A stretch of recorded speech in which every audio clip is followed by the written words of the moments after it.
Еще одна копия Знамени Победы теперь есть и в Сыктывкарском гуманитарно-педагогическом колледже. Реликвию на вечное хранение поместили в музей учебного заведения. В дальнейшем ее будут использовать для проведения военно-патриотических мероприятий. На торжестве побывал Михаил Алипченков.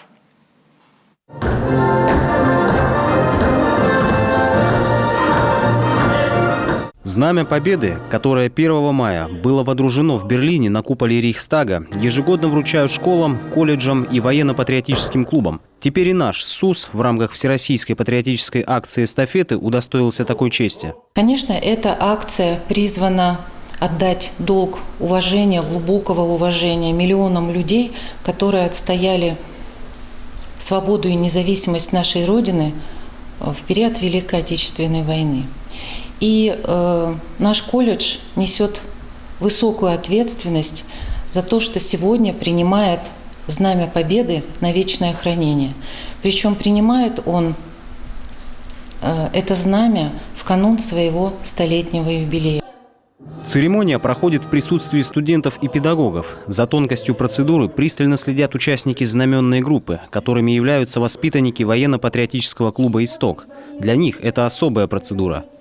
Этот подвиг добились ваши деды, прадеды, бабушки, прабабушки, о которых вы должны помнить и знать, что благодаря их вы сейчас живете. Знамя Победы отправится на хранение в Музей истории колледжа. Его будут использовать для патриотических мероприятий, в том числе тех, что будут проходить в других таких учреждениях.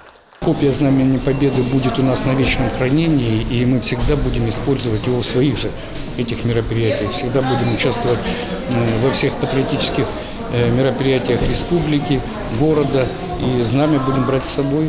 Уже на следующей неделе штурмовой флаг 150-й ордена Кутузова Идрицкой стрелковой дивизии впервые станет частью глобального события – Всероссийского дня призывника. В этот день, 15 ноября, тысячи новобранцев пополнят ряды вооруженных сил.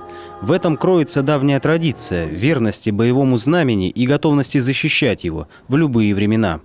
Михаил Алипченков, Олег Костромин, Юрган, Сыктывкар.